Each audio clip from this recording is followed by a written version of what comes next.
Welcome to Wager Talk TV. Kelly Stewart here to talk some March Madness with Bryan Power from wagertalk.com.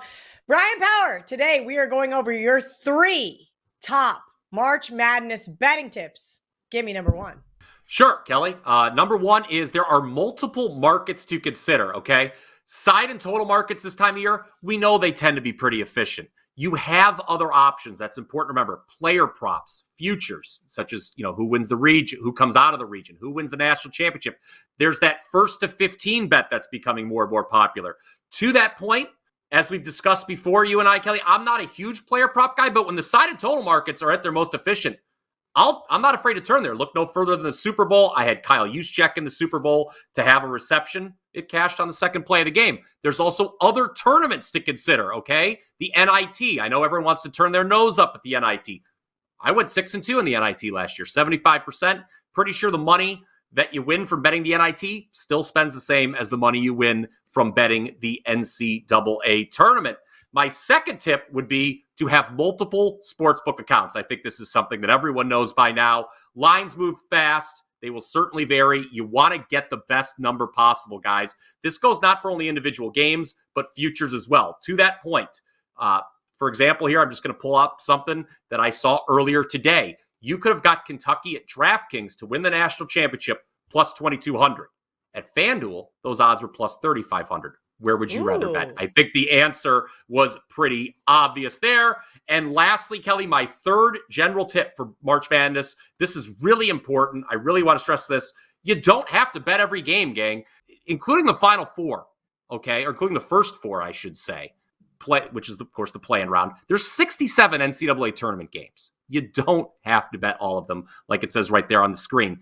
The first full 2 days of tourney action, Kelly, they can be really fun. They can be really frustrating, too, if things aren't going your way. But whether you've been winning or losing throughout the day, it's really important to stay disciplined as a bettor. If coming into the day, you did not like the late game, and there's been no significant change, whether it's line movement or injury, there's no need to chase if you've been losing. Or the flip side, if you've been winning, you're having a good day, there's no need to just, get down on the game for fun if you've done well. Buddies call me all the time. They say, BP, who do you like in the late game tonight? Sometimes I will tell them, nobody. And they'll say, well, what about this trend? I'm like, that's great. I'm still not betting it.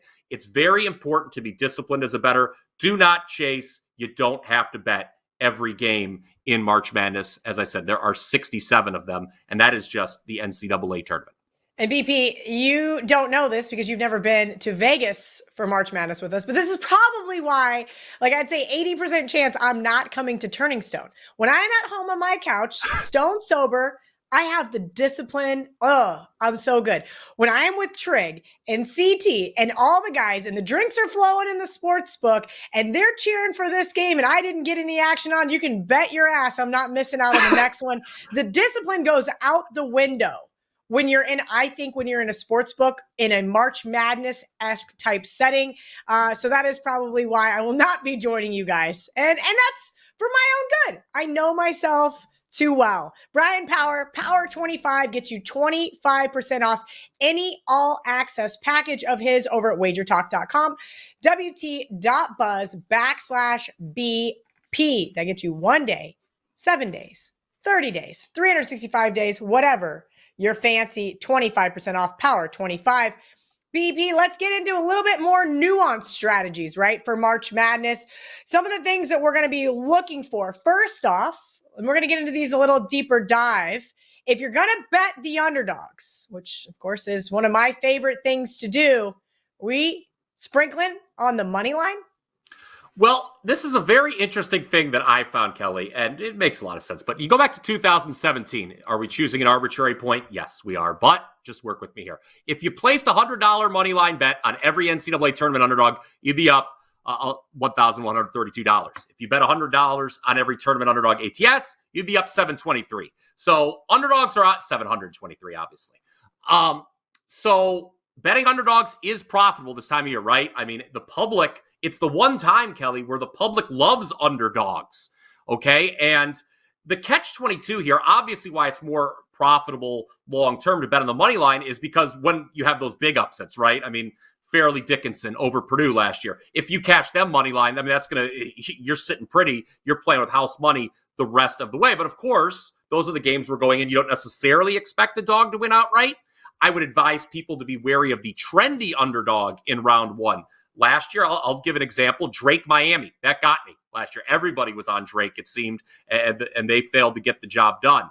And specific underdogs that I look for, ones with better of defensive efficiency rating than the favorite. I can go over a list of vulnerable favorites here if you'd like in just a moment, i.e. teams with poor defensive efficiency. You got Bama, Illinois, Kentucky, to name a few. All of those currently ranked 99th or lower in defensive efficiency per KenPom. Ooh. Okay, let's talk about some of the weird stuff that people have convinced themselves may or may not be a good bet. You know, we talk about the seedings and how those matter in terms of the matchups, though. Let's break those down a little bit further and what matters the most coming into the tournament. So it's really important, and this going back to that Drake Miami example I just threw out there. I made the mistake last year, Kelly, of going to the tournament just wanting to fade Miami because they had poor defensive efficiency. Historically, teams like that don't do well. And you really have to be cognizant as a bettor of not just being dead set on wanting to back or fade a particular team, because if they get the right matchup, you've got to take note. Unfavorable, favorable matchup, that can, of course, mean a lot of things, from venue. You know, maybe a team doesn't have to travel as far. Maybe a team does have to travel pretty far. Coaching. You know, is there a big coaching edge? As, you know, does one team have a coach who's been here before versus another who might be their first tournament? Style of play. This is huge. Does one team play fast? Does one team play slow? These are all things you have to consider. So I know the tendency for people, you know, before the brackets are released is, I want to play this team. I love this team. Or I hate this team. I can't wait to fade them. Guys, dig into those matchups. You don't want to just blindly bet against or bet on a particular team. You really want to examine those matchups, because odds makers, Kelly, they know the teams who bettors want to take and or fade, and they have the lines likely shaded accordingly. BP, I may or may not have sent a text last night that says, I cannot wait to fade these assholes during March Madness. Those assholes would be Iowa State. All jokes aside, I have had terrible reads on or against that team all year long, and it has been so frustrating. All jokes aside, they have been pretty good for their backers. Yeah, by the way, I'm glad you're saying the things that I was wondering about. I'm like, should I say these things or no? But I can always count on you to really hammer the point home there. Yes, but there's one other point I wanted to... Yes, yeah, fill in the blanks there. There's one other thing I wanted to mention with matchups, okay? You know, it's really tricky when you get to those second games of the weekend, right? Saturday and Sunday, everyone's scrambling. There's kind of 48 hours to break down the matchup. What you want to beware of is teams that overperformed in their first game of the weekend. I'm going to bring up an example from last year, Duke and Tennessee. Duke won in really impressive fashion in the first round and wound up as a favorite against Tennessee. I remember getting to Turning Stone with my good friends, Adam Trigger, CT, among others. And everyone's like, guys, Duke, they told me, they're like, BP, Duke is favored over Tennessee. I said, what? I know they were impressive, but that's ridiculous. We all bet Tennessee. And conversely, you don't want to underestimate teams that are able to advance despite not being at their best. Things you want to look at, okay? 3-point shooting, for example. If a team runs really hot from three one game, are they going to do that again the next game? Probably not. Conversely, if a team was able to advance despite not shooting the three well, maybe they're in a good position to hit some shots from distance. BP, let's transition to totals. I know the sides get a lot of play, but the unders have been a profitable play for the last few seasons. Absolutely, they have. And there was no better example of that than early last year when unders went 27-9 through the first round of the tournament. That includes the play-in round, the first four. That was the best under percentage through the first 36 games in 30 years, although it would have been 32 at that point.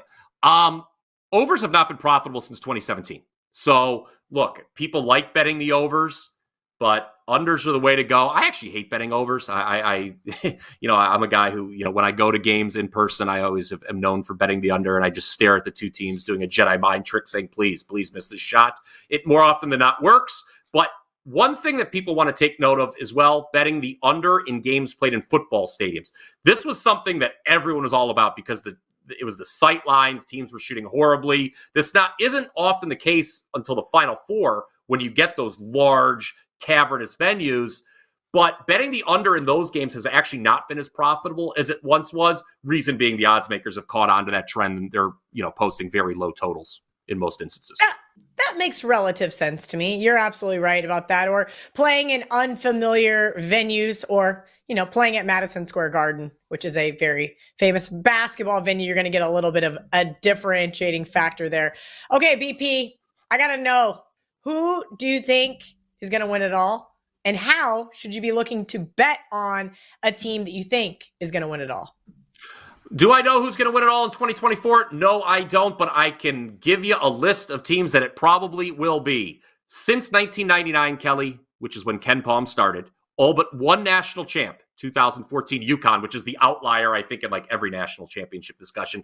But every national championship but 2014 UConn ended up rated in the top 25 in both offensive and defensive efficiency in the Ken Palm ratings. For the record, that 2014 UConn team, really good defensively. They were 10th in efficiency. They were only 39th in offensive efficiency. So not a chopped liver team by any stretch of the imagination. But let's talk about UConn last year. Going into the Final Four, I slammed them to win it all. Why did I do that? They were the only team of the Final Four that had the metrics that suggested they would win it all. They were the only one that were in the top 25, both offensive and defensive efficiency. Here are the current teams as of March 7th that are in the top 25 in both offensive and defensive efficiency at Ken Palm. A lot of the usual suspects: Houston, UConn, Purdue, Arizona, Tennessee, Auburn, Duke, North Carolina, Creighton, and Marquette. Interesting. Well, somebody who doesn't want to have a ticket on UConn, I have one. I do a podcast, and the audience voted. I won't complain, though. BP thinks UConn has a good shot to win it all, and I've got a fairly decent number. All right, he is Bryan Power, at Bryan Power _wins. One of my favorite guys over at Wager Talk to do videos with. He's going to have more videos up on the Wager Talk YouTube channel. Don't forget, you can go to wt.buzz/BP using promo code POWER25 and get 25% off any of his all access packages.